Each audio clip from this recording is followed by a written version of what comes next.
What can the Florida Panthers learn from the Pittsburgh Penguins to repeat as Stanley Cup champions?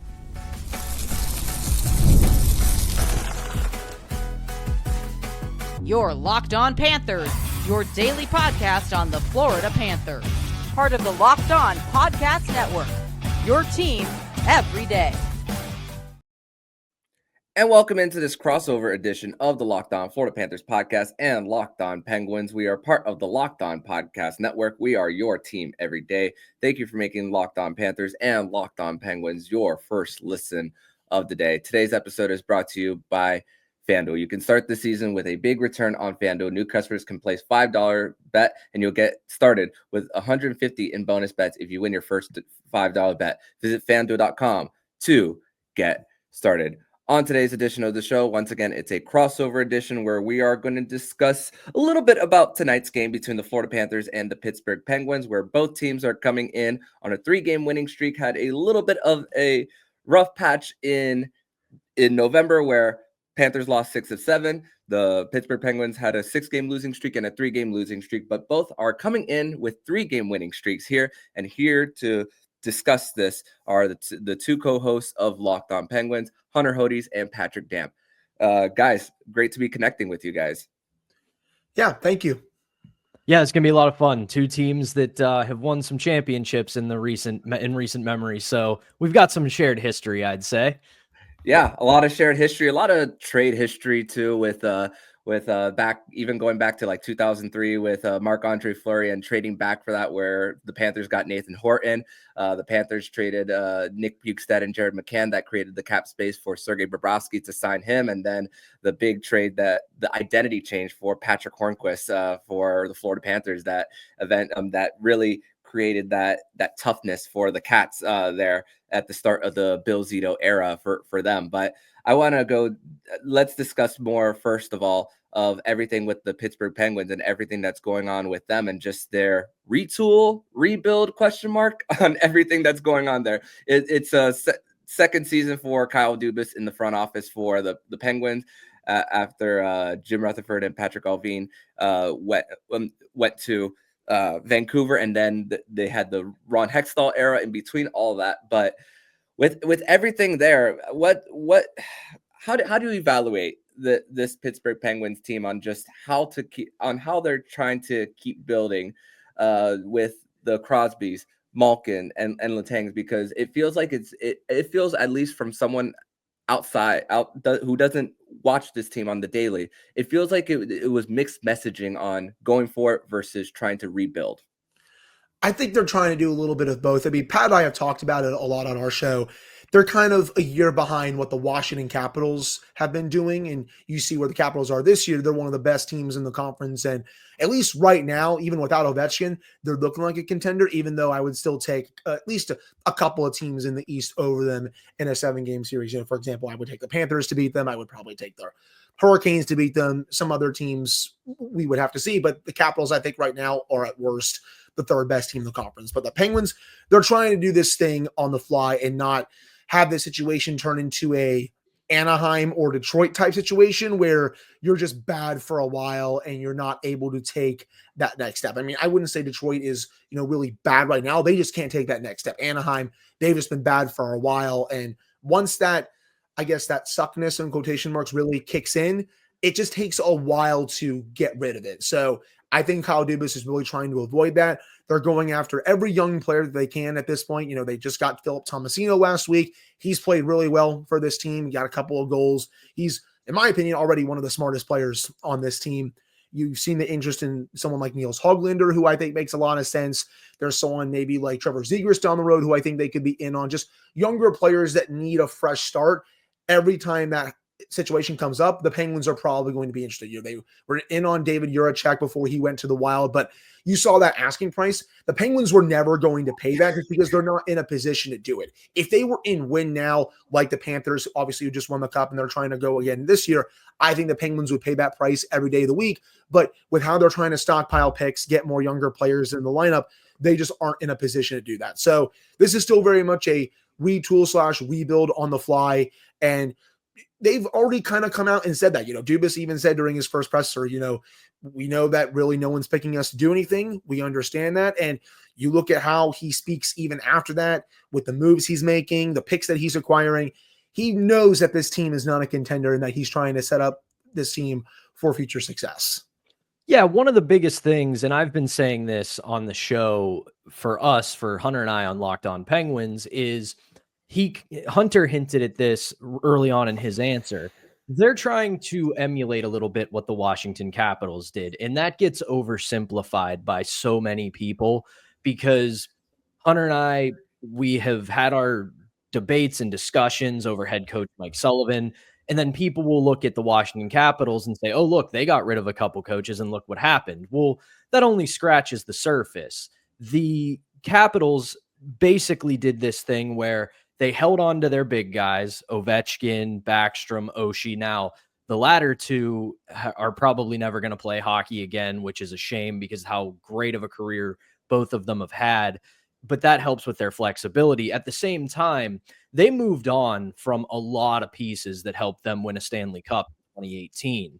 And the Penguins, you can see, are kind of starting to do that. They're holding on to their big guys, Crosby, Malkin, and Letang.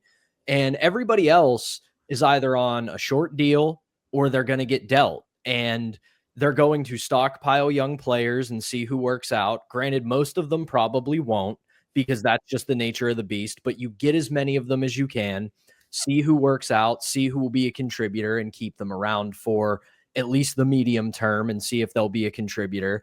And you stockpile draft picks, and this is going to be a wild comparison, but I'm not making it 1-to-1, but it's just a strategy that I noticed is that Kyle Dubas is taking kind of a Bill Belichick strategy when it comes to drafting and developing.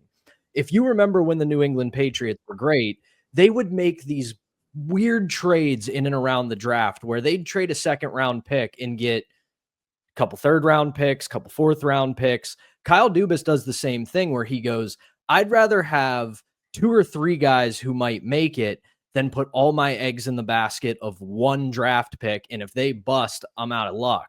So the Penguins are kind of doing that in the sense that you look at how many draft picks they've got over the next 3 years.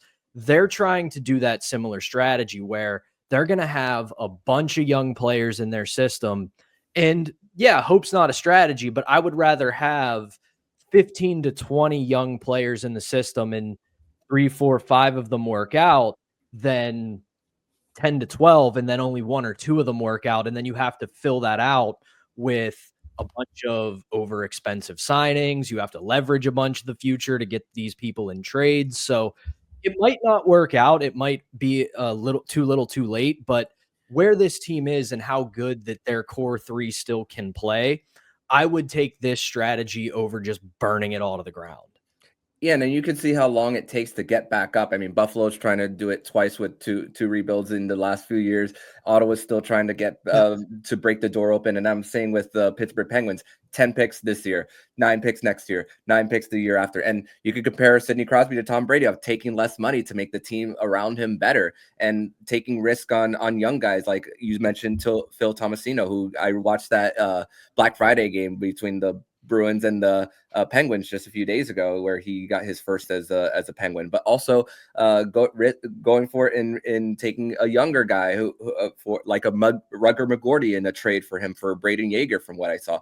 And you're gonna have to leverage a few guys in the next few years. I mean, I don't know whether teams are going to take the Ricard Raquel contract or the Brian Rust contracts now or later, but also when it comes to the Pittsburgh Penguins, I mean, where I never really had this team in the playoffs, but at the same time, going into this draft, you have the Pittsburgh Penguins also have an opportunity where if they end up getting a top 5 pick, they can surround that with Sidney Crosby if they sign their EOC immediately. The Athletic was talking about, was it a mistake of letting Patrick Kane walk and not surround him with Connor Bedard?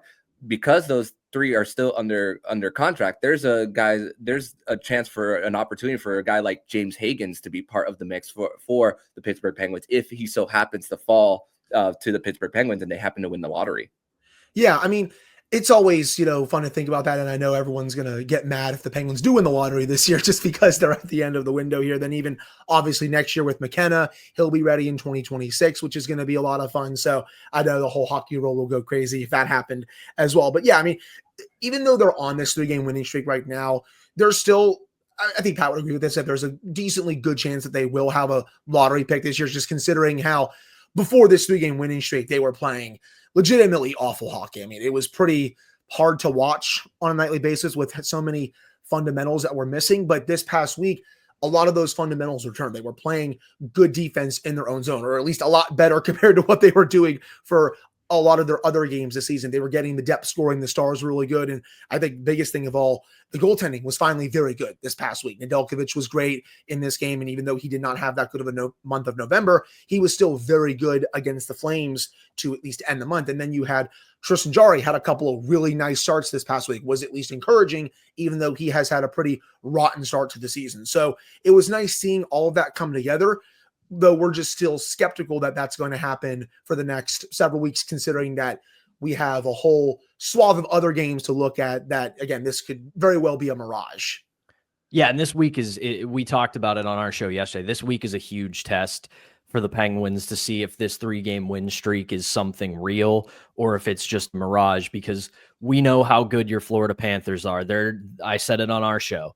You guys didn't win the Stanley Cup by accident. It wasn't a team that just got hot at the right time. It's a genuinely great hockey team.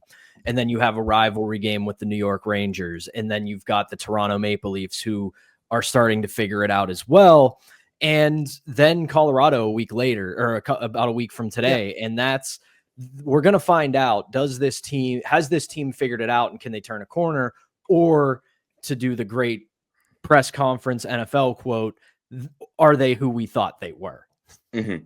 Yeah, and we'll see as we are past the Thanksgiving benchmark, and then we have another one coming up very soon in the new year. So we'll discuss, we'll see what the Penguins can do. But we're going to transition over to segment number 2, where the guys from Locked On Penguins will ask any of their Florida Panthers related questions, and we'll do that all after this break, after we tell you guys all about Prize Picks.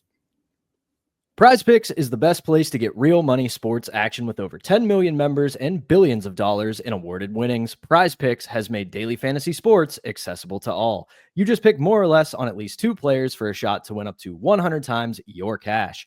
Run your game all season long on Prize Picks.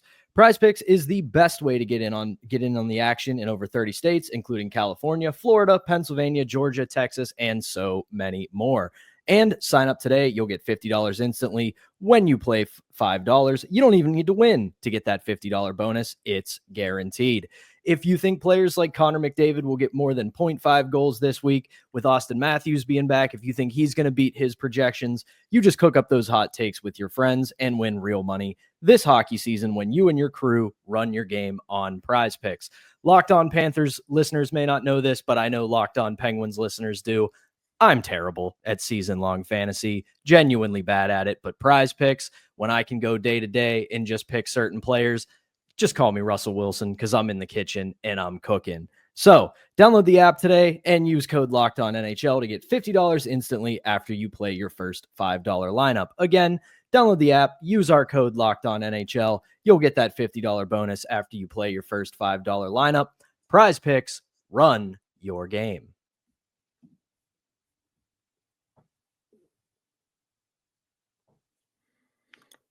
Welcome back to this crossover edition of Locked On Panthers and Locked On Pittsburgh Penguins. Now we turn it over to the guys from Locked On Penguins on their Florida Panthers related questions. So I just got to ask this one, looking at the standings and looking at all of the statistics for the Florida Panthers this year, with, guys like Sam Reinhart continuing to be an absolute stud. Same with Sam Bennett, Alexander Barkov. And despite you guys kind of jockeying back and forth with Toronto for the top of the Atlantic, are you guys just playing with your food at this point? Like, could you just take over already and save us all the trouble? It feels like at times they are, because of how they're playing against when you think about them, they've lost in Chicago the last 3 years. So it's crazy to think that when they get up for certain games and when they don't. And I said this on the podcast yesterday, the teams that they have faced in the last 2 postseasons, they are 7-0-0. The only teams that they haven't faced yet are Tampa Bay and Edmonton yet, in which they have later this month. So it's really crazy how they just turn the switch whenever a matchup that of a familiar opponent comes to them, and crazy for the Panthers, and they're doing it with a whole bunch of turnover on their roster. They lose Brandon Montour to free agency to Seattle. The power play looks a little different, which it went through a little bit of growing pains now that Aaron Ekblad is back now on the top unit for the Panthers there. But hey, it's really been for them, the special teams. Both are in the top 10 for the Panthers, but they're also adding a little bit of an added element on the PK, which is 7 shorthanded goals, which is the most in the NHL, 3 more than the next best team, which Sam Reinhart leads the way there. I got to have a podcast sometime on just his Hart Trophy chances sometime in the next week for him.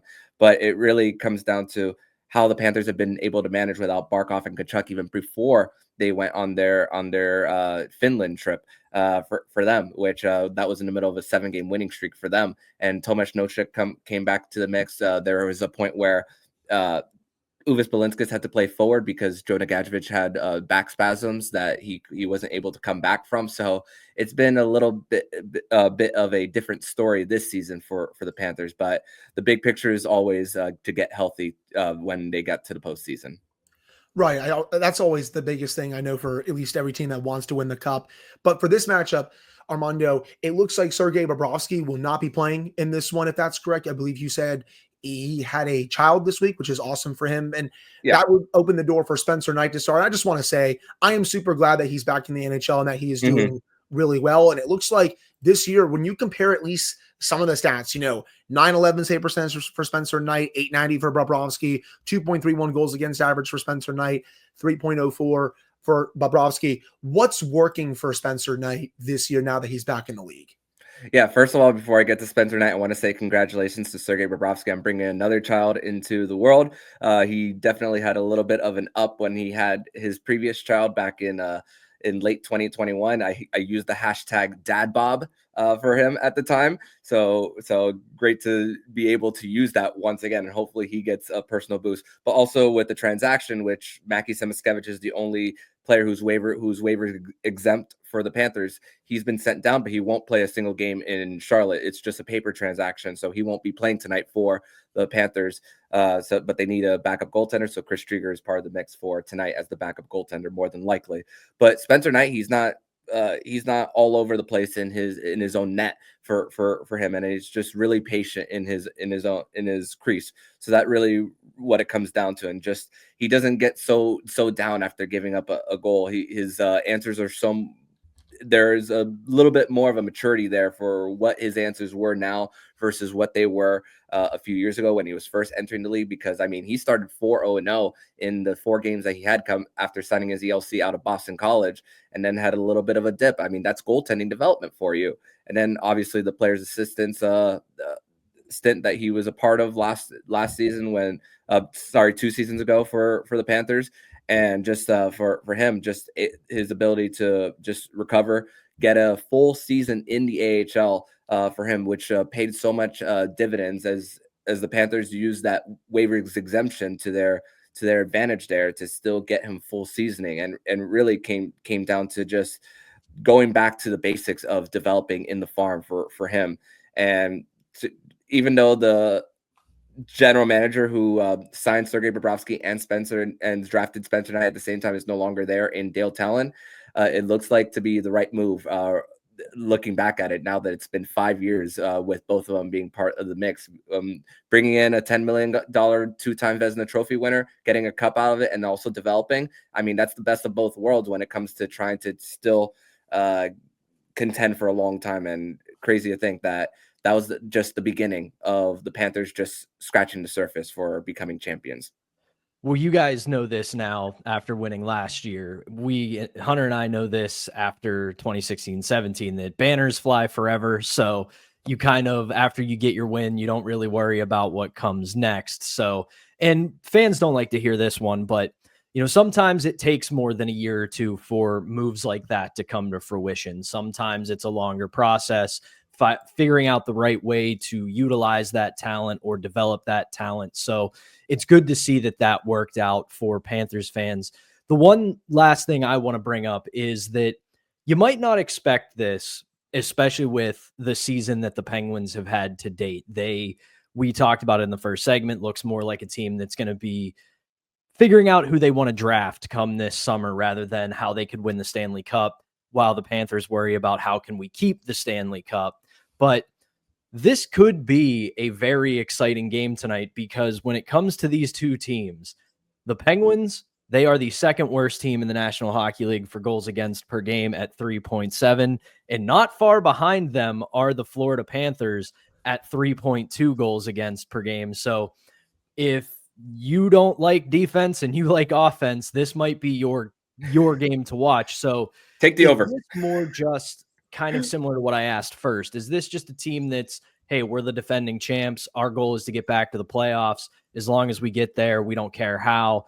Or is this a bit of a concern for the Panthers early in the season?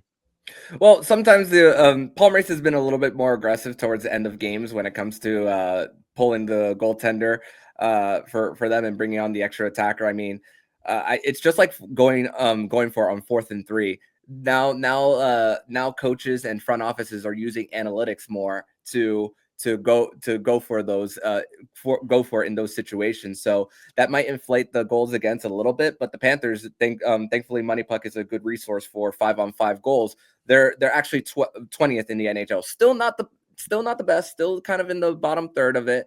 But really, it comes down to just new pieces on the blue line. I mean, Nate Schmidt is now part of the mix for the Florida Panthers.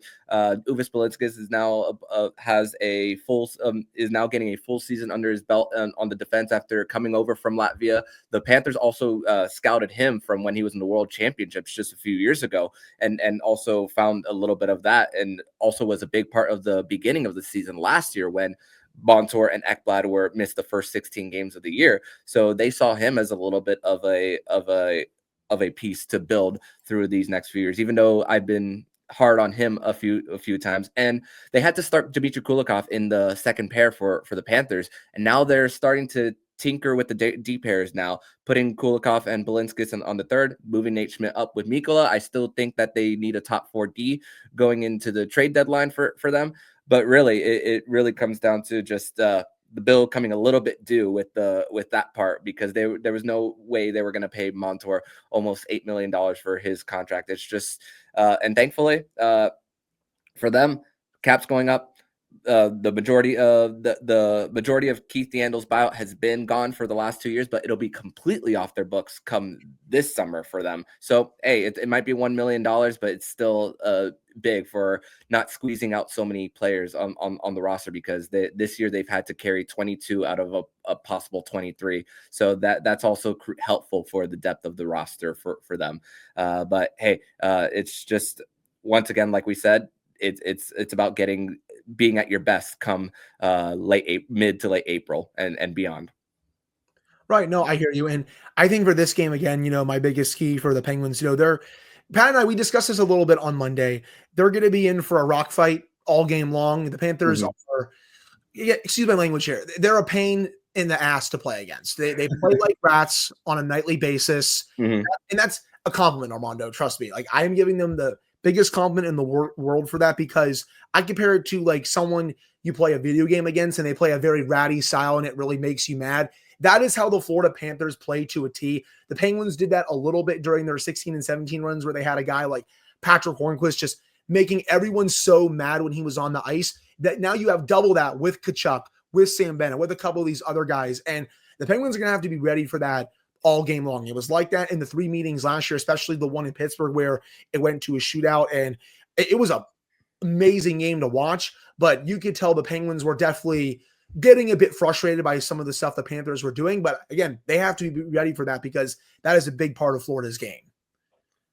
Yeah, and over the weekend, the Carolina Hurricanes really saw how much of a mental edge the Panthers had when it came to in between the whistles and everything in between that, and just equaling up in the penalties where Sam Bennett interferes Jalen Chatfield, and then they equal it up on a roughing call. I believe it was, if I remember correctly, it was Sveshnikov that went to the box with Sam Bennett. So it's they know how to draw retaliatory penalties for them to equal it up, and also momentum swings with you kill one penalty and going back and scoring on the power play yourself. So it's just really about swings. The Panthers are really great when it comes to just swings in their game when it comes to that. So it's just for the Panthers and their ability to just be physical and outpace. That's really what it comes down to. And it really once again starts at training camp when it comes to the bag skates and just the board battles in the corner, which you see in Game 6 of the Rangers series, where they're battling at the end of in the corner at the end, and even in game 7 of the Stanley Cup final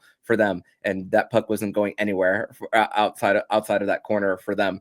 So it really comes down to just the program and the conditioning and what Paul Maurice preaches day in and day out for this Panthers team. But we're going to transition over to segment number 3, where we are going to discuss more of what are the biggest lessons and adaptations that the Panthers could learn from the Pittsburgh Penguins as they hopefully are on their way to win another Stanley Cup. We're going to discuss that more next here on the Locked On Florida Panthers podcast and Locked On Penguins. But first, we're going to tell you guys all about FanDuel. And FanDuel is America's number one sportsbook, and get ready to take on the NFL action with America's number one sportsbook, because right now new customers can bet $5 and get $150 in bonus bets if you win. The FanDuel Sportsbook app gives you everything you need to place live bets on the NFL all in one place. If you want to place your bets on the possibility of the Pittsburgh Steelers winning the division in the NFL, or the Miami Dolphins and their very low chances to make the 7th seed in the wild card, you could do that all on FanDuel. So when you get a hunch in the middle of the game, you can check out the latest stats, view live play-by-play, and so much more on the same page where you place your bets. Just visit FanDuel.com to join today. You'll get started with $150 in bonus bets if you win your first $5 bet. That's FanDuel.com. Never waste a hunch and make every moment more with FanDuel, an official sportsbook partner of the NFL.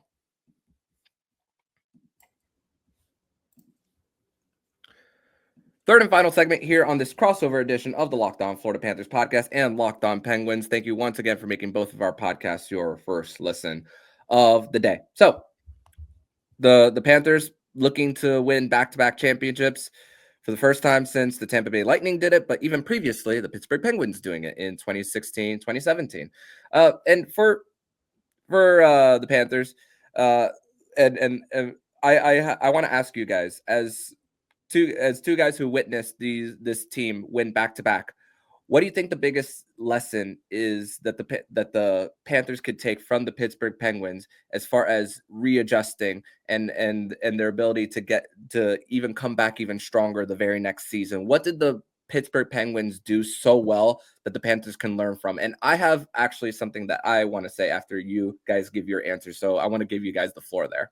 Well, if there's one thing I can say when I compare what the Florida Panthers are doing to what the Penguins are doing, it's not so much a lesson as it is understanding where the league is going.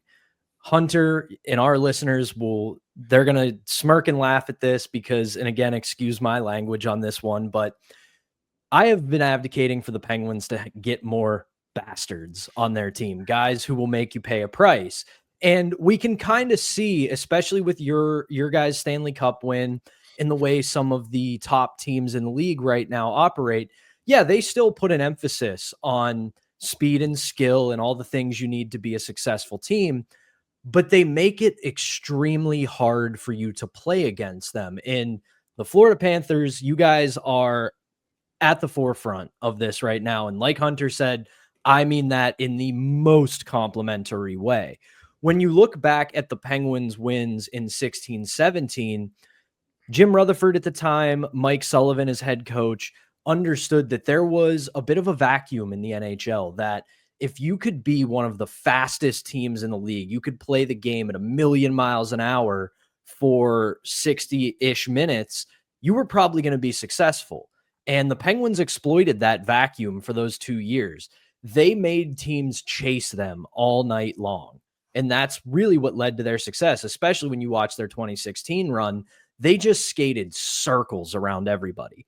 Now you look at the Panthers, and they have, as evidenced by the players we talked about on this show, they have all the skill in the world, but they are going to make you earn every inch of the ice all night long. And while you may tire from that strategy, both as your own team or your opponent, you can kind of see this is where the league is headed. And the Panthers have set that standard. And if they can have a bunch of teams trying to imitate them and it's not quite the original, that could lead to success for them moving forward. Right. I think my biggest two things, and this is going to sound so cliche, so I apologize, really just consistency and just sticking to your identity. Jim Rutherford did a really good job of sticking to his identity for what he wanted this team to look like in 2017. He made some mistakes after that, of course, by trying to chase Tom Wilson all over the ice every time the Penguins played the Capitals. But before that, he kept to his identity with speed and skill. Teams tried copying them that year, but it still didn't work because the Penguins still had the personnel to run Mike Sullivan's system to a T, and they did it beautifully. They were still the fastest team in the league during that year in 2017, and no one had really adjusted to it. I mean, you saw teams trying to adjust to it, but they weren't able to. And, you obviously need a little bit of luck to go your way. That's always, I think, a big thing when it comes to back-to-back cups. You maybe need a favorable draw, for example. You need a bounce to go your way. That's, I think, one thing that people gloss over is that you need luck to factor in when you want to win back-to-back Stanley Cups. But again, just staying consistent, throughout that 2017 season, the Penguins, did they have a couple of losing streaks? Yeah, they went 3 to 4 games, sure, but they were still mainly very consistent throughout that season, and they virtually had a playoff spot locked up by the time we went into the new year. I mean, you look at that season that year, heading into January of that year, the Penguins were 25-8-5. They basically had a playoff spot locked up by that point. So again, it's just remaining consistent and again, really sticking to your identity. And the Panthers, they really have had no trouble doing any of that stuff so far this year, considering that they're top 2 in the Atlantic. They are a pain in the butt to play against. So you combine all that with the forward depth that they have, the way they play defensively, the way Bob has turned it on in the playoffs. I still think right now that they're the team to beat in this conference until someone takes them out in a 7-game series. It could obviously still happen, but I mean, I picked them to go back to the final before this season started. So yeah, those are my biggest things that I would say, though, in terms of what they can learn from the Penguins in 2017. Yeah, and going to Patrick's point about skating back and forth and being able to, it really helps that that Bill Zito signed 2 guys specifically that I can think of on the top of my head with term to keep that continuity for the Panthers. I mean, Evan Rodriguez, former Penguin, who can definitely go up and down like a little bit of a Swiss Army knife for him.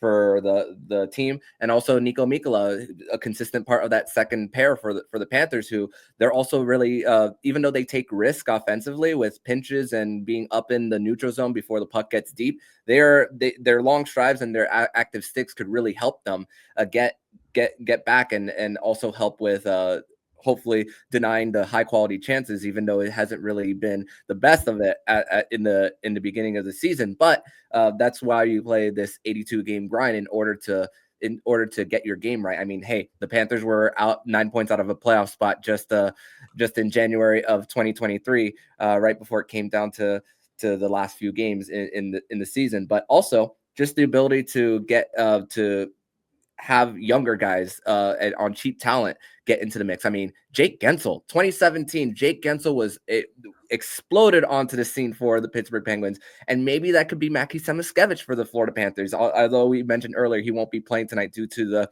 cap reasons for Bob and his kid. But I think that maybe this could be a similar situation for the Florida Panthers in him for Rutger McGordy's former college teammates. So that's another thing that I think of. Yeah, I mean, it kind of gets to my point of that the Penguins kind of kicked off this, I guess you can say, modern era of speed, skill, and playing that up-tempo style.